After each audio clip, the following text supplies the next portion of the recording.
soñador empedernido, cegado en encontrar eternidad en momentos efímeros de felicidad, melancolía y belleza. Así se autodefinía Samuel.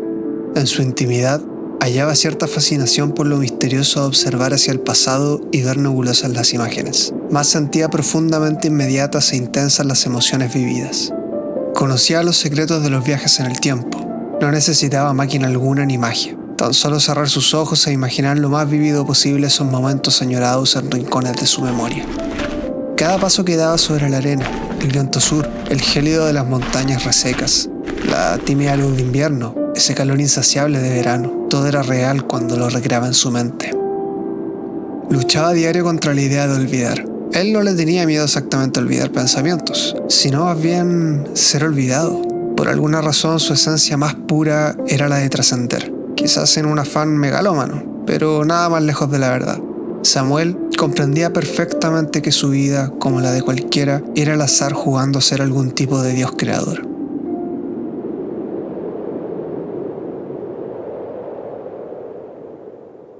Tenía una misión en mente que lo mantenía en vilo, aunque el cansancio acumulado por las transgresiones del mundo moderno lo retrotraían a la pose fetal de su preexistencia, esta vez en su cama, a medio hacer.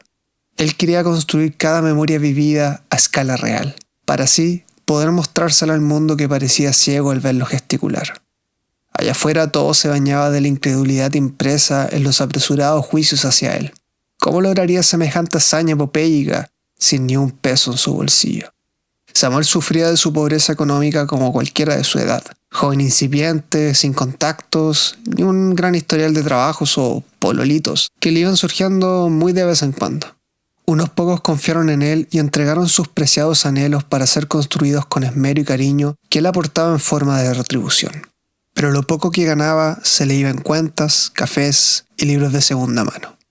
Esperaba un golpe de suerte, pero era un tanto desconfiado en esas cuestiones etéreas de esperar que la vida haga sus milagros por uno. Así que trabajaba a diario en su cabeza, ideando planos donde todo le saliera bien. No solo tenía en su haber sus recuerdos, solía heredarlos de otros y hacerlos tan propios como fuese posible. Gozaba de escuchar las historias de sus seres queridos, su padre, su madre, abuelos, todos tenían algo para aportar en su abanico imaginario, y a la vez era una forma de homenajearlos. Alguna vez escribió un libro que pocos leyeron, solo un grupo selecto que consideraba de suma confianza para entregarles en bandeja de plata lo que era su alma aterciopelada. Sería una herramienta de tortura cruel y ventajosa para cualquiera que fuese mi enemigo conocer estas intimidades, pensó. Pero el poco de hacerlo echó a reír copiosamente. Yo no tengo enemigos, no soy perfecto, estoy lejos de serlo, pero en mi mundo escuálido y retrotraído no conozco suficientes personas como para haberme hecho de tales. El libro en cuestión lo llamó La Laguna de los Alerces, que se supone sería inicialmente un guión de cine, pero al poco comenzar a escribir, la prosa poética fluía de mejor manera que la atenuante tarea de describir fría y calculadamente cada escena y diálogo. En él se autodescribía como un ermitaño fotógrafo que vivió una experiencia casi religiosa al verse enfrentado de cara a la muerte 2 veces. Esa historia era la primera película que quiso realizar, pero la realidad con feroz gravedad aterrizó sus sueños sin consideración ni piedad. Sin más, quedó archivado. Aquella historia fue una suerte de reconciliación con él mismo, puesto que antes de esa aventura literaria ya se encontraba haciendo un cortometraje que no le terminaba de gustar del todo. Era una historia íntima, como las que solamente sabía hacer, pero llegó la pandemia y destrozó todo atisbo de poder hacerse a la realización cinematográfica. Comprendió que escribir era una manera magnánima de hacer realidad, aunque fuese vagamente, sus sueños. Así fueron naciendo las ideas que comenzaron a obsesionarlo. En su interior ardía ese fuego auténtico de los que crean mundos. Si fuese necesario, haría sus sueños de cartón reciclado. De alguna manera lo lograría. No habría bolsillos vacíos, billeteras con pelusas, ni chanchitos de ahorro desiertos que le impidieran sus propósitos. Su forma de actuar era desordenada pero simple. Consideraba la creación de 2 ideas aparentemente inconexas y entre ellas nacía la necesidad de construir puentes. De esta forma se obligaba a reflexionar sobre los detalles que le daban coherencia y materialidad a un mundo irreal, donde todo es permitido. Tanta libertad era una forma de castigo, Pero como bien se dice, la necesidad es la madre de la creatividad. Por eso no descartó el hecho de que sus memorias fueran recreadas con cartón reciclado. Después de todo, la justificación radicaba en que el cartón es un desecho, frágil elemento de un enorme potencial, al igual que los recuerdos caducos que a la gente no le importa olvidar. Está decidido, conseguiré una montaña de cartones y me pondré manos a la obra, se dijo a sí mismo.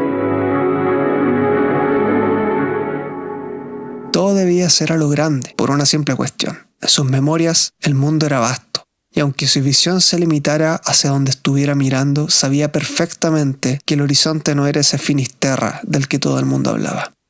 Seguramente haría falta mucho más que solo cartón. Les preguntaba a los fantasmas dibujados en la estela humeante de una taza de café que colocaba en su escritorio revuelto, todas sus dudas al respecto, una suerte de oráculo de Delfos. Las respuestas venían en reverberantes ladridos de perros y cánticos de aves lejanas, tras la ventana gruesa que los separaba entre lo real y lo fantástico.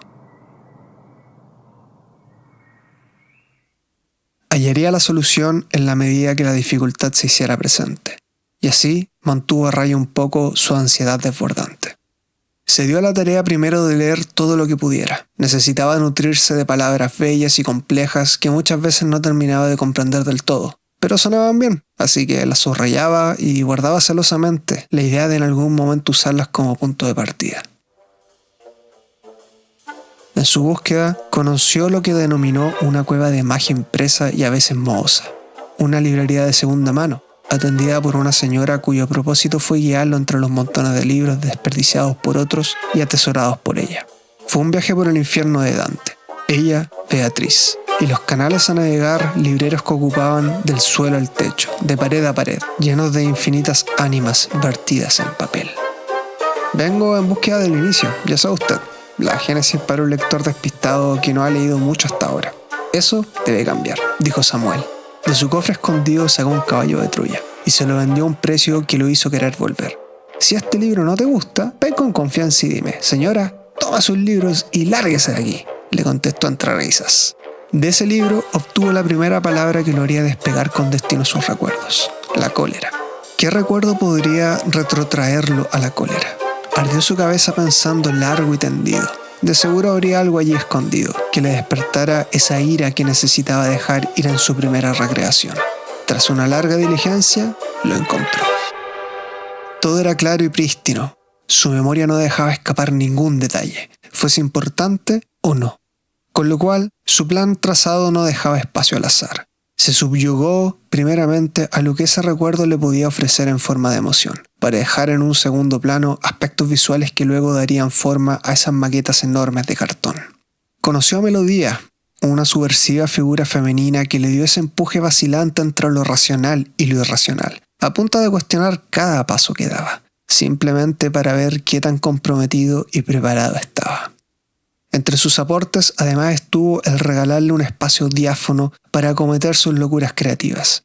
Era una especie de mazmorra, donde supuso pudo vivir uno de los personajes de sus historias que jamás escribió, la de Una cuestión de tiempo, donde su personaje principal, Dante Lira, era un preso político de un futuro distópico donde agentes del caos, gobernantes del nuevo mundo, enviaban al pasado con una tecnología clandestina a sus opositores del régimen a modo de castigo eterno. Todas las suposiciones filosóficas que ello podía implicar le causaban miedo, y quizás por lo mismo que no tuvo la valentía suficiente para enfrentarse a molinos de vientos que era un papel en blanco, desafiante con un vacío hostil. En cuestión de días ya tenía suficiente cartón para comenzar su misión. Afuera de su refugio, una calle ondulante era un camino prefabricado para peregrinos diarios, pero verlos pasar le daba una extraña tranquilidad. Se paraba en el marco de la puerta y respiraba el aire de mar que llegaba a su encuentro.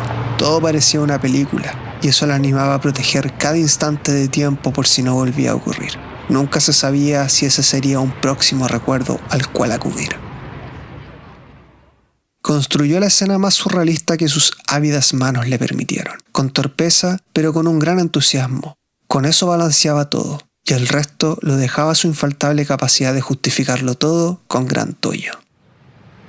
Samuel caminó por arenas grisáceas del litoral sureño, cerca de un pueblo conocido como Chanco.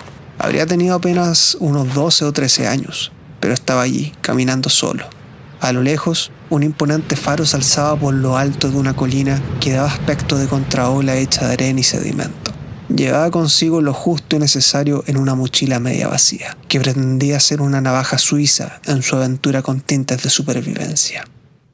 Miró la escena, hipnotizado por completo en un silencio sepulcral que incomodó hasta la última mota de polvo que pudiese estar suspendida en el aire. «Hace falta algo, no está completo», dijo en voz alta rompiendo la monotonía. A su lado estaba Melodía. «¿Qué cosa?», preguntó de vuelta. «Esto está muy tranquilo. En mi recuerdo había un viento que soplaba desde el mar. Si yo miraba hacia el norte, que es donde está el faro, el viento me golpeaba los oídos desde mi izquierda, pero retumbaba en las dunas del otro lado. Era un sonido más bien homogéneo que provenía de todas partes, pero se notaba una cierta inquietud. ¿Viento? ¿Es lo que necesitas? ¿Ruido de viento?» «Shh, escucha, ese viento me trae un mensaje, me quiere decir algo, advertir al porvenir. Es cierto, lo escucho, suena como un vals», respondió Melodía entre atisbos de genuina sorpresa. «Exacto, es el segundo. Escucha cómo va y viene y va, es mágico».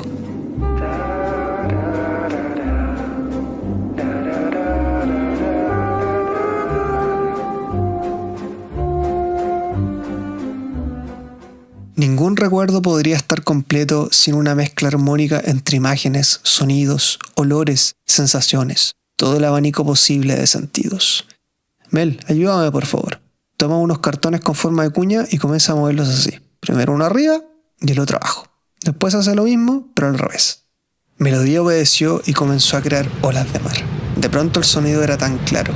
Rugían al romper contra la costa. Muros invisibles que no permitían su siguiente paso tierra adentro. Se quedaban estancadas mientras él seguía su senda por la arena. Pensó que las olas eran cortesanos que venían a manifestar dicha por ver a un rey solemne pasar. «Su majestad, comienza a vislumbrarse el castillo de Faro y Luz a lo lejos», podía escuchar a su lado provenir de un escudero. «El rey ha llegado a su morada», pensó.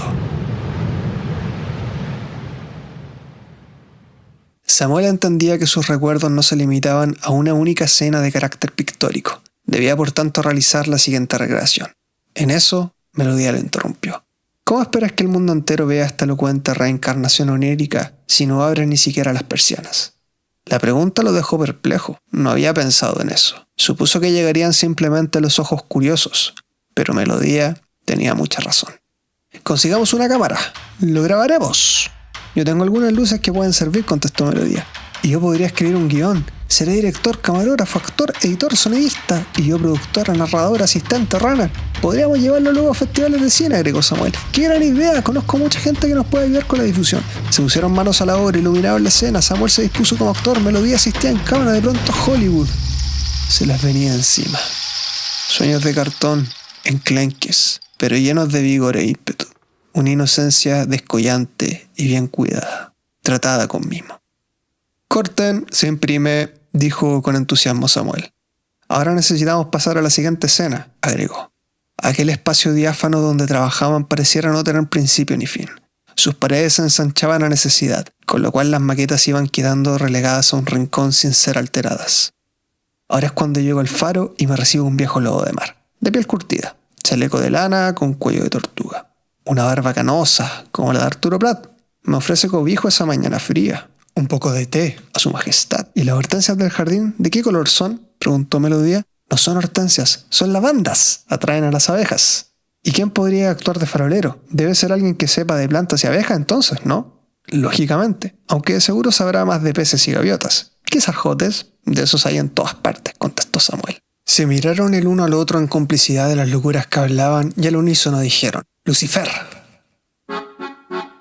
¿Qué nombre más acertado para un hombre que vive y trabaja por la luz? El faro medía a lo menos unos 20 metros de altura, con sus características franjas rojas y blancas, coronado por una cúpula de cristal que esparcía un haz de luz en todas direcciones. En su interior, una escalera roñosa y oxidada de hierro fundido giraba hacia lo más alto, contorneando la estructura. Samuel subió y tras una compuerta más pesada que su propio cuerpo, asomó su rostro entusiasta para ver las maravillas del vasto mundo. El mar se extendía por todo lo ancho, una gran taza de leche donde navegan migajas de pan. Mi abuela le solía preguntar a mi hermano, ¿de dónde vienen los barcos? ¡De la China!, pensó. Lucifer lo miraba admirado por la espontaneidad de su felicidad. «Esta es mi oficina, lejos del mar», le dijo Samuel. «¿Pero cómo dice eso? Si allí está el mar, a unos pocos metros». «Arr», contestó lamentándose. «Es cierto, pero esos pocos metros son el castigo para un marinero que se marea en alta mar». Samuel notó la melancolía de Lucifer, entendió su metida de pata, aún así optó por guardar silencio. «Pero bueno, no estamos aquí para lamentarnos. Cuénteme, joven, ¿a qué se debe su visita?» «Me dirijo hacia el río, señor», contestó Samuel. «Corten», gritó Melodía. Samuel y Lucifer se echaron hacia atrás sorprendidos. «No me dijiste nada sobre un río, ahora habrá que construir uno», agregó Melodía. «Una cosa es hacer olas, otra muy diferente un río que fluye, que choca con meandros y lleva pececillos de todos colores». «Pero claro», contestó Samuel, «sin río no habría cólera en mi historia». «¿Te enfermaste de cólera en un río?», preguntó Lucifer. «No, cólera de ira, mi buen amigo. En ese río me caí, mojé la mochila, los fósforos, la comida, una manta para abrigarse. Eso me causó ira, qué torpeza la mía. Eras solo un niño, no puedes culparte por ello. ¿Quién más estaba a tu lado que no te tendió una mano?», intervino Melodía. Samuel se quedó pensando. Quizás no fue cólera lo que sintió, sino que un sentimiento de humillación, de injusticia, soledad. Prefirió no decir nada de lo que pensaba y simplemente se limitó a responder. «Evidentemente nadie». «¿Podemos continuar?». «¡Qué barbarie! ¿Cómo es posible que un niño vaya solo por un río?», comentó Lucifer. «Son esas experiencias que forjan el carácter», le respondió Samuel. Bueno, ¿qué más da? Idearé alguna forma de hacer un río», dijo Melodía. «Con celofán podría funcionar. No habría presupuesto, solo tenemos cartón». «¿Y si mojamos el cartón?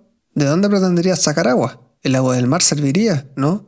Se pusieron manos a la obra nuevamente y mojaron el cartón con agua de mar hecha de más cartón. Eso era un chorizo incomible, pero les sirvió y pudieron continuar. Hacia el anochecer ya tenían todo filmado. El primer recuerdo de Samuel ya era una realidad, pero seguía sintiendo que algo hacía falta. En su recuerdo, esa noche luego de caer al río, pasó un frío terrible y un sueño avasallador. Pero debía mantenerse en vigilia alimentando un fuego improvisado para ahuyentar a las bestias que habitan los bosques de noche. El sonido de grillos, o quizás era la leña en el fuego, el agua del río correr, la brisa del viento en las copas de los árboles, era una orquesta completa de sonidos que lo acompañaban. Creyó ver una luciérnaga, encantadora luz verdosa que danzaba al ritmo de la música. Ese recuerdo no es mío, pensó. Esa solitaria luciérnaga se debió haber escapado de algún recuerdo heredado. De pronto, la luciérnaga apagó su luz. La fogata se extinguió, el viento dejó de soplar, y Morfeo ganó su batalla. Samuel cayó en sueño, abrigado por una montaña de cartón que de pronto se desplomó sobre él. La suposición más evidente de su recuerdo era la de saber que con la distancia del tiempo todo parecía mejor de lo que fue. Su sentimiento de inquietud estaba alimentado por esa nebulosa del pasado. Durmió tranquilo sabiendo que todo era una gran representación, pero soñó con luciérnagas.